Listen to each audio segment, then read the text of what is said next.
So, okay guys, eto, another day, another vlog tayo. Happy December po sa lahat ng aking mga followers at sa lahat ng tao dito sa buong mundo.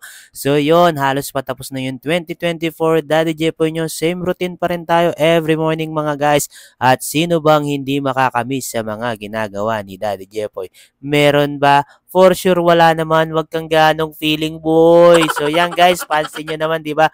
Tuloy-tuloy pa rin tayo at hinding-hindi pa rin tayo sumusuko sa buhay. Kahit na ang dami ng mga item na nagtaasan, walang-wala pa rin. Hindi dapat tayo susuko. Mga kasari can relate to that problem. So yan guys, pansin nyo naman, di ba? Maglalaba pala yung nanay ko. So nilabas ko na yung mga maduduming damit. So after nung guys yan, tuloy-tuloy pa rin tayo.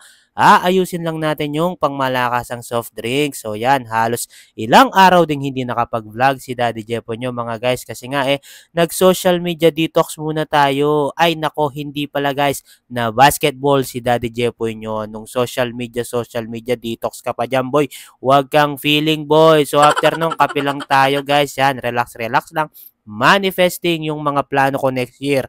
At naisip ko nga mga guys na hindi mangyayari yung mga yon kung hindi ko gagalawan. So kailangan aksyon, wag puro pangarap. So yan, after pala nung guys yan, bumili na ako ng iluluto naming ulam. So yan, tuloy-tuloy lang talaga si Daddy Jepo nyo mga guys. Yan yung mga masasarap na pangyayari sa aking buhay ngayon. Yung nasa-serve ko yung family ko at lagi lang ako dito sa bahay. At transition lang, nandito na tayo agad sa bahay. At pagdating ko nga mga guys, yan, dahil mamaya pa iluluto yon, ipag-prepare ko muna ng breakfast si mami ko. So yan, yung pangmalakasang luncheon meat lang naman yan mga guys. Napakadali lang naman yan. Para mabilis ang kain na lang si Mrs. at hindi malate sa kanyang trabaho. At pansin nyo naman mga guys, sa ngayon yung kitchen namin medyo marusing. Pero okay lang yan.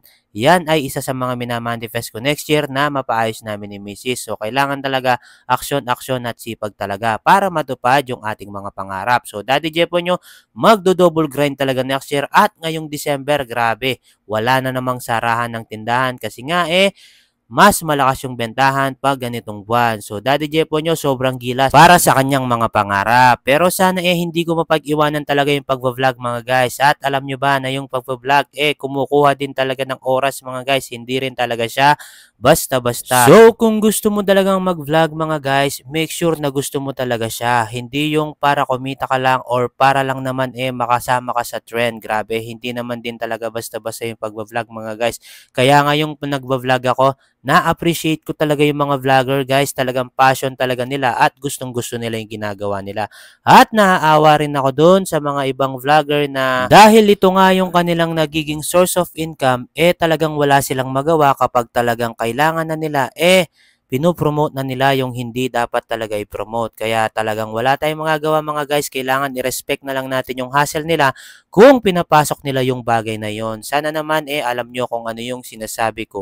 Pero si Daddy Jepo nyo, nako yan, nako, screen record nyo tong vlog ko na to. Hindi tayo magpo-promote ng ganon kung sakaling dumating man yung panahon na darami tayong followers. Kasi yung talagang purpose ng pag-vlog ko ay ipinapakita ko kung paano mag-hard work at paano maging masaya sa pagkakaroon ng simpleng buhay na kasama mo yung iyong asawa, anak, at iyong nanay at tatay. At yung nagkakaroon ka ng time freedom. Yan yung pinaka main purpose talaga ng vlog na ito guys. At talaga namang gusto ko tong ginagawa. Kung merong sahod o walang sahod mga guys, okay lang sa akin. Basta tuloy-tuloy lang din ako sa mga vlog kasi for memories na rin itong mga to. So yun lamang guys, halos patapos na ako dito.